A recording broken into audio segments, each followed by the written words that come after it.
Good afternoon. Thank you for having me, and thank you, Rachel, for that introduction. This research project is still in its infancy. It grew out of a previous project that I worked on related to the Sephardic diaspora in the Europeans of the early modern Romantic world. And this is Judeus bin Vindos, Reassessing Cultural Language Identity of Jews in the Modern Lusophone World. During the previous project, I observed that the story of open Jewish settlement within the Lusophone world in the 19th century has been largely neglected. How and why Jews decided to return to Portuguese-speaking places after the collapse of the imperial power has not been well explored.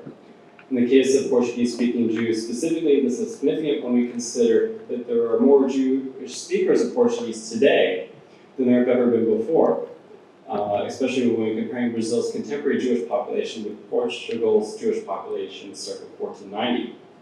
It is from the formative roots in the Dutch Republic during the first half of the 17th century that early modern Portuguese Jewish life, culture, and identity came to being. Sephardic Jews would follow linguistic patterns set by Amsterdam's Talmud Torah across the Dutch and British empires for the next 3 centuries. Previous scholarship has emphasized the experience of Portuguese Jews abroad, such as Miriam Boden's Hebrews of the Portuguese Nation. Others, such as Judith and Elkin, have focused on the Jews of Latin America, who are contemporary Spanish and Portuguese-speaking Jews, but the majority of which do not have Iberian ancestry. The signifier I use for the establishment of open Jewish settlement is the formal founding of sanctioned congregations. In Belém, Brazil, this occurred circa 1825. Another Jewish congregation was also founded in Ponta Delgada, Azores, in 1836. Not until 1892 was a post-1497 Jewish congregation established in Lisbon, Portugal. And while the first only practicing Jews in the 19th century Lusophone world were Sephardic, they came from North Africa. So the background must be considered regarding if they were of Portuguese or Berber origin. If Berber Jews, this would further signify that Jewish settlement in Lusophone lands occurred at the very early initiative of those without a Portuguese background. The North African forerunners were soon outnumbered by an influx of Central and Eastern European Ashkenazim who sought economic opportunity and freedom from persecution. There are really 2 distinct subcultural identities for Portuguese Jews. Those primarily of Ashkenaz and other Jewish sub-ethnic background who speak the language as their vernacular today. This is in contrast to the conventional Western Sephardim, whose ancestors left Portugal in the late 15th century and mostly speak different languages, such as English, Hebrew, French, etc., as their vernacular. My focus is reconsidering Portuguese Jewish identity because of the difference of language use among other cultural experiences and identity formation. The oldest component within the Portuguese diaspora are the descendants of those who fled after King Manuel's forced conversion edict in 1497, primarily during the 16th through 18th centuries. North Africa, the Italian states, the Ottoman Empire, and later the Dutch and British empires became the primary places of refuge for this first demographic. The experience of Dutch occupied Pernambuco from 1630 to 1654 was perhaps the most exceptional. Here the Dutch were a numerical minority, primarily serving as colonial administrators over a Lusophone society. Dutch freedom conscious, even extended to Catholics, enabled some Portuguese and Christians to return to Judaism. Portuguese Jews in the Netherlands were also able to participate in a colonial venture that simultaneously provided cultural familiarity and comfortability. According to Bodium's eminent research, Portuguese was the native language of the majority of Sephardic Jews after 1500 within the sub-diaspora outside the Mediterranean, which was based in Amsterdam. Documentation of the continued use of Portuguese includes communal records, sermons, daily conversations, etc. This is in contrast to Hebrew for purposes of worship, as well as Dutch and English, depending on the locality, that were also important languages for commerce and communication with non-Jewish neighbors and colleagues. By the late 18th century, numerous Sephardic Jews in North America and Western Europe had gradually become detached from their Portuguese ancestral heritage. This is not to say that there was a complete divorce from Portuguese identity, but it was certainly less important for many. One example where we can observe this is the encounters between people of Jewish Portuguese descent in North America with visiting Portuguese Christians from abroad. The eminent Brazilian-born diplomat and journalist Hipólito José da Costa, who visited Philadelphia's Mikveh Israel Synagogue on Saturday, March 9, 1799. From his diary, da Costa wrote that he arrived at the synagogue at 10 o'clock, and the religious service was over. The only man he found there seemed to be one of their priests because he went up and opened the chest looking for something and then shut it again. He invited me to come back the following Saturday at 9 o'clock in the morning or on Friday night. The priest, who de Costa encountered, more commonly called Kazan, since he was not an ordained rabbi, was Jacob Raphael Cohen, who served as the congregation's spiritual leader between 1784 and 1811. Cohen was raised and educated in London and lived in Montreal, New York, before moving to Philadelphia. Though Sephardic, Cohen was thoroughly anglicized, and Identities, supported by his correspondence papers, held in the Center for Jewish History in New York. The documents are English with a scribing of Hebrew and no Portuguese. Thus, while da Costa's diary that this was transcribed in is in Portuguese, his conversation with Cohen took place in English. Since the dual revolutions of America and France during the 1770s and 1780s, Jews of these lands, Sephardim as well as others, had acquired citizenship and equal rights. Jews were now welcomed into many social and political spheres in Western societies, in addition to the economic ones. Portuguese language and customs for these Sephardic Jews now removed nearly a dozen generations from the calamitous decade of the 1490s, felt archaic and obsolete. In many families, the local vernacular, such as English, Dutch, and French, were what was spoken in the home, with perhaps the exception of aging grandparents. Like David Henriquez Valentine, sexton of New York Sheriff Israel between 1821 and 1835, who bore scars on his arms from having been chained as a prisoner during the Portuguese Inquisition, are now rare. Valentine was a rare type of Portuguese Jew for his time, akin to the early 21st century's elderly Jewish Holocaust survivors. Since the Portuguese Inquisition's last auto de fe took place in 1791, and the last execution had been in 1765. With the establishment of the Portuguese constitutional monarchy in 1821, the Inquisition in the Portuguese Empire came to an end. Therefore, with the passing of the last generation of Portuguese Jews in the 19th century who had actually known Portugal, its language and customs, as well as Judaism and the Inquisition, there was no longer living witnesses to this episode of the Jewish experience. Using congregational record keeping as a litmus test, I'm going to pass this copy around too, which is what you have up. This is a reproduction. New York's Sheriff Israel completely ceased using Portuguese in 1805, utilizing English exclusively. London's Shara Shamayim also changed their language of record keeping to solely English in 1819. However, Congregation Beth Elohim in Charleston, South Carolina, had the most extreme reaction to the Portuguese Jewish tradition.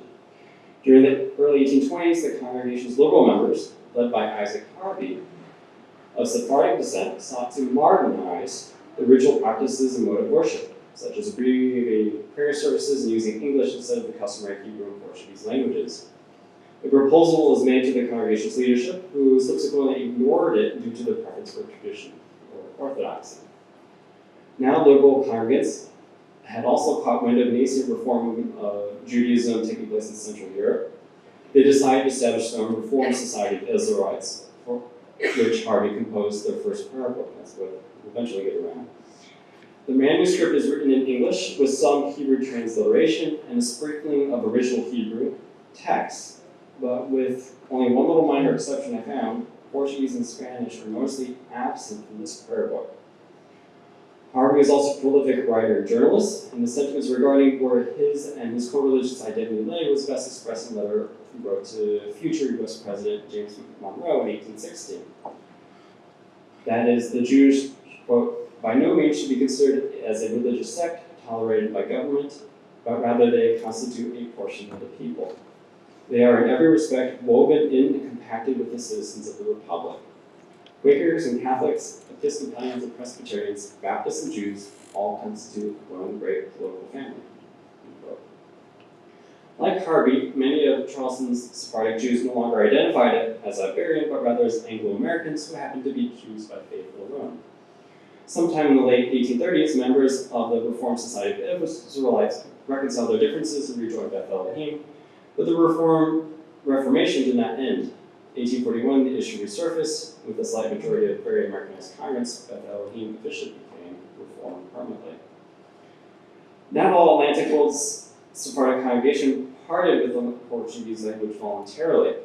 as was the case in the United States and Great Britain. In 1808, all Jewish congregations with France, the Portuguese department as well as the Yiddish-speaking Ashkenazim and Alsace-Lorraine, were compelled to maintain records of non-religious communications in French through the consistory system. Other reforms were also implemented culturally the Jews into French society. After assuming the throne in 1814, King William I implemented similar policy for the Netherlands and its colonies with the purpose of integrating all Jews into Dutch society. Thus, external forces due to early 19th century socio-political nationalism pressured many Portuguese Jews to part with the regular use of their ancestral language and customs. Elsewhere, most notably in Hamburg and Copenhagen, Portuguese Jewish communities declined to the point where they simply ceased to exist. As has been demonstrated throughout Anglophone, Francophone, and Dutchophone societies on both sides of the Atlantic, public expressions of Portuguese identity declined due to internal and external forces that all encouraged assimilation to the host societies. However, affiliation with Portuguese Jewish ancestry does persevere into the present. For example, Rabbi Dennis Sasso of Indianapolis, Indiana. He was born in the Republic of Panama. Rabbi Sasso presides over Beth El Tzedek, a conservative Reconstructionist congregation of Anglophone Jews who come from Ashkenazi stock. He is proud of his Portuguese ancestors who settled in the Caribbean during the 17th century and retaining their heritage, but the use of Portuguese has ceased. While Sephardic Portuguese identity in the post-15th century diaspora was in decline during the 19th century, another group of Jews for the Portuguese Cultural Association was just beginning. In 1822, the year after the Portuguese Inquisition was dissolved, King Pedro I declared Brazil's independence from Portugal. Both countries, Brazil and Portugal, soon instituted constitutional reforms ensuing freedom of religion, influenced by social and political changes instituted by Enlightenment, as well as to promote commerce with non-Catholic countries, particularly Great Britain. At this time, a migration commenced from North Africa, which consisted of immigrants seeking new economic opportunity in the Amazon basin. Amongst these North African immigrants were Jews establishing a congregation in Belém by the name of Shar Shamayim, or Porta Shao as it is called locally. By 1828, they had built a synagogue, the first under a Lusitanian government in more than 330 years. Jews settled in other polities of the Lusophone world after the Inquisition's end. In 1836, Jews in the same North African migration founded a congregation in the Delgada, Azores, where they first began settling during the previous decade. Settlements without formally organized communities also grew in Madeira and the Cape Verdes. However, not until 1892 did normative Judaism reemerge and in communal form with Portugal proper, with the establishment of Shari Tikva in Lisbon, whose members were Sephardim from North Africa. Jewish migration to Brazil remained relatively small for most of the 19th century. From its foothold in Belém and later Manaus, a mercantile network of North African Jews developed across Amazonia, stretching as far west as Iquitos, Peru, whose members first worked as peddlers and rubber tappers. Circa 1900, Brazil's Jewish population was approximately 1,000. Due to the professions which brought them into close contact with local population, fluency in Portuguese was essential, the first seed of a new Lusophone identity amongst Jews. During the late 19th century, the Jewish Colonization Association, an organization founded in 1891 by Baron Maurice de Hirsch, for the purpose of settling indigenous Eastern European Jews in agricultural colonies located in the Americas for purposes of improving their socioeconomic condition, took interest in Brazil.